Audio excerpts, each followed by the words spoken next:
Halo Sabangka, kembali lagi bersama Kak Syofa pada sesi Belajar Geografi PDKT dengan Bumi. Spesial kali ini kami akan mempelajari potensi sumber daya lahan di Indonesia bersama Kak Reski dan Kak Nur. Nah, langsung saja nih, lahan itu apa sih? Nah, menurut Purwo Widodo pada tahun 1983, tanah adalah lingkungan fisik yang mencakup iklim, relief, tanah, hidrologi, dan tumbuhan yang sampai batas tertentu akan mempengaruhi kemampuan penggunaan lahan. Sehingga sumber daya lahan dapat dimanfaatkan sebagai penyedia kebutuhan pokok seperti sandang, pangan, papan, dan sebagainya. Yang mana sumber daya lahan ini juga akan bermakna secara politik, ekonomi, sosial, budaya, serta bermanfaat bagi kesejahteraan hidup manusia. Lantas bagaimana sih dengan sumber daya lahan di Indonesia ini? Nah, seperti yang teman-teman tahu nih, Indonesia memiliki posisi yang strategis di mana dia terletak melewati garis khatulistiwa serta diapit antara dua samudra serta dua benua. Nah, posisi ini mengakibatkan Indonesia cenderung memiliki iklim kering untuk di bagian timur serta iklim basah untuk di bagian barat. Dengan luas wilayah daratannya yang mencapai hingga 1,9 juta kilometer kuadrat, serta jumlah pulaunya yang mencapai sekiranya 17.000 pulau, membuat Indonesia ini memiliki potensi yang besar akan sumber daya lahan yang dimilikinya. Nah, sekarang kita akan membahas secara mendalam lagi bagaimana sih potensi sumber daya lahan di Indonesia. Dari sekiranya 1,9 juta kilometer kubik daratan di Indonesia tadi, lahan-lahan di Indonesia ini dapat terbagi menjadi 4 lahan. Mulai dari lahan kering masam, lahan kering iklim, lahan rawa, serta lahan gambut. Nah, dari 4 klasifikasi lahan tadi, dibagi lagi menjadi 5 klasifikasi lahan yang tersebar di berbagai wilayah di Indonesia. Tidak hanya karena faktor alam, namun ada juga faktor manusia yang mempengaruhinya, sehingga dapat dilihat di peta bahwa ada beberapa klasifikasi lahan yang tersebar secara tidak berpola.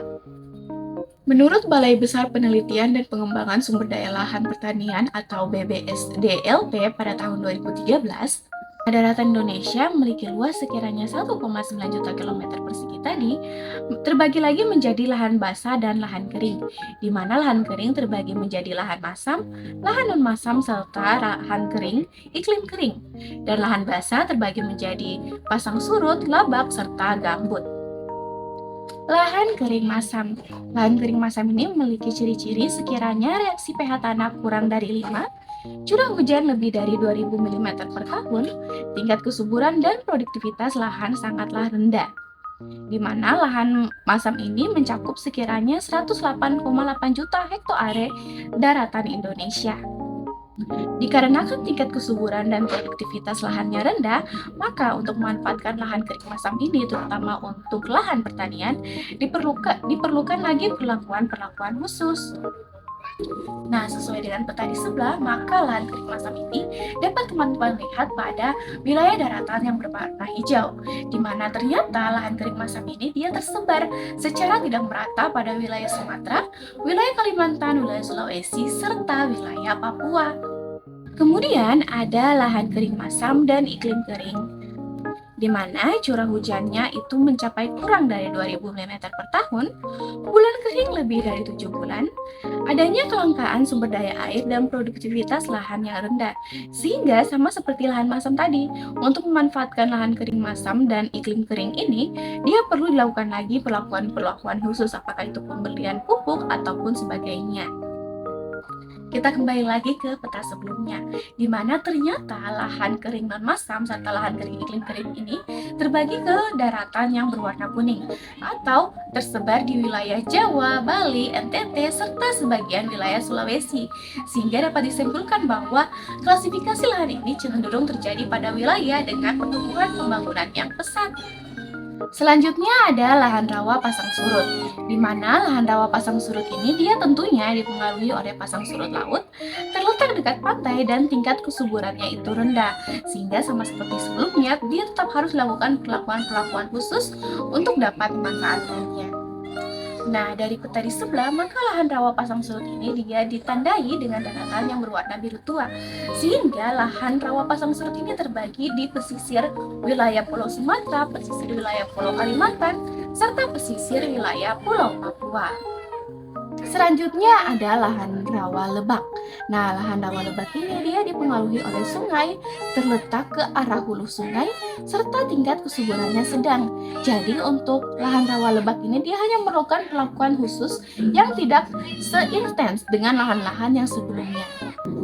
Nah, dari peta di sebelah dapat kita lihat bahwa lahan rawa lebak ditandai dengan daratan yang berwarna biru tua. Sehingga dapat kita lihat bahwa ternyata lahan rawa lebak ini cenderung mendekati wilayah lahan rawa pasang surut tadi. Dan yang terakhir ada lahan rawa gambut. Lahan rawa gambut terbentuk dari tanah organik, mengandung kandungan si organik dan tingkat kesuburannya itu rendah.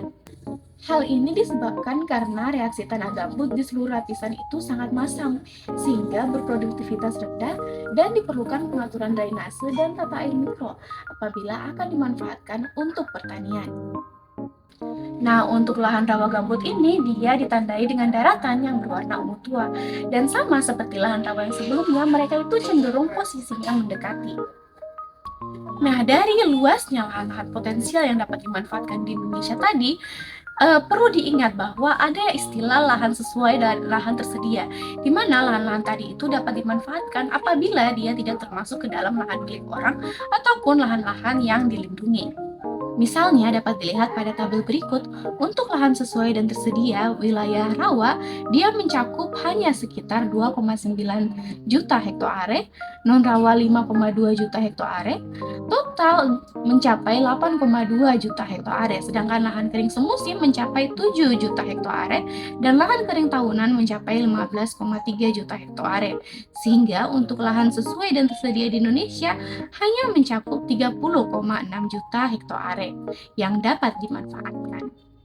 Adapun data tadi sayangnya didapatkan oleh Badan Litbang Pertanian pada tahun 2007, sehingga untuk tahun-tahun sekarang kemungkinan akan terjadi degradasi dari lahan sesuai dan lahan tersedia tadi. Bisa jadi sekarang lahan-lahan yang dapat dimanfaatkan di Indonesia malah semakin berkurang. Namun untuk potensial lahan di Indonesia secara keseluruhan memang sangatlah luas. Sayangnya, sama seperti yang telah disinggung tadi, jika dikaitkan dengan kepadatan penduduk atau laju pertumbuhan di Indonesia yang semakin tahun dia semakin padat, semakin meningkat, maka kemungkinan lahan-lahan yang dapat dimanfaatkan sebelumnya itu akan berkurang. Nah, bagaimana sih kaitan antara masalah lahan dan penduduk tadi? Yang pertama, adanya konversi atau pengalihan penggunaan lahan yang sulit dihindari. Hal ini dapat mengarah pada pengurasan unsur hara tanaman. Selanjutnya, ada semakin tingginya fragmentasi pemilikan lahan akibat sistem bagi waris, serta rendahnya akses untuk peningkatan kepemilikan lahan. Sehingga terkadang penduduk melakukan pemanfaatan lahan secara tidak sesuai dengan peraturan. Masalah-masalah tadi akan mengarah pada suatu masalah yang kita kenal sebagai lahan kritis. Kemudian bagaimana sih lahan kritis di Indonesia ini? Pertama itu lahan kritis. Lahan kritis adalah lahan yang tidak dapat berfungsi dengan baik karena telah atau mengalami proses kerusakan fisik, kimia, dan biologi. Pertama, saya akan membahas yaitu lahan kritis daerah pegunungan. Lahan kritis daerah pegunungan adalah lahan identik dengan kawasan hijau dan tanah subur dan terdapat banyak hutan di dalamnya. Namun siapa sangka, kawasan yang jauh dan subur di daerah pegunungan ternyata berpotensi memiliki lahan kritis. Dan lahan ini terdapat di wilayah pegunungan Kading Jawa Tengah dan Jawa Timur. Ciri-ciri dari lahan kritis di dalam daerah pegunungan: yang pertama, kandungan humus rendah; yang kedua, tidak subur; ketiga, daya dukung tanah rendah. Contoh dalam lahan kritis daerah pegunungan disebabkan oleh peristiwa bencana alam seperti tanah longsor. Yang kedua, yaitu lahan kritis di daerah pantai. Gelombang air laut yang mengikis wilayah pantai menjadi salah satu penyebab lahan kritis. Peristiwa yang dimaksud abrasi tersebut akan mengikis lapisan sedimen tanah. Contoh lahan kritis pada daerah pantai dapat kita temui misalnya di muara Sungai Ciamuk, Jawa Barat, di muara Sungai Kulon Progo di Yogyakarta. Peristiwa abrasi biasanya menyebabkan terjadinya lahan kritis di sekitar pantai, sebab lapisan sedimen akan hancur dan lenyap. Peristiwa ini biasanya terjadi pada muara sungai yang pantainya terbuka dengan memiliki gelombang laut yang cukup besar. Selanjutnya, lahan kritis daerah daratan. Lahan kritis daerah daratan adalah biasanya disebabkan oleh genangan air atau banjir, proses sedimentasi pengendapan bahan tertentu yang menutupi lapisan tanah subur. Biasanya tanah yang subur ini posisinya lebih rendah dari daerah sekitarnya, sehingga ketika hujan tanah, air tidak bisa mengalir dan mengenangi daerah tanah subur tersebut. Seiring dengan bertambahnya populasi manusia dan kebutuhan hidup yang semakin berkembang, maka tarik-menarik kepentingan dalam memanfaatkan suatu lahan tidak bisa dihindarkan lagi. Hal ini disebabkan sumber daya yang terkandung pada suatu lahan begitu beragam, dan lahan-lahan persawahan yang dulunya menjadi lumbung pangan nasional sedikit demi sedikit tergerus oleh kebutuhan manusia. Oleh karena itu, peran pemerintah daerah menjadi sangat penting dalam mengintegrasikan kebijakan dan program pembangunan, baik yang datang dari masyarakat maupun yang berasal dari kebijakan nasional. Selain itu, dalam proses perencanaan, pemerintah daerah juga perlu dukungan data dan informasi yang valid agar dapat memetakan kondisi sumber daya lahan di daerahnya, serta membuat strategi-strategi pengelolaan sesuai dengan potensi sumber daya lahan yang dimiliki. Untuk itu, sistem informasi untuk pembangunan sumber daya lahan berkelanjutan atau Information System for Sustainable Land Development yang disingkat INSTAN hadir untuk mendukung para pemangku kepentingan, khususnya pemerintah daerah untuk dapat mempersiapkan sistem pengelolaan data dan informasi di daerah dengan kerangka kerja sebagai berikut.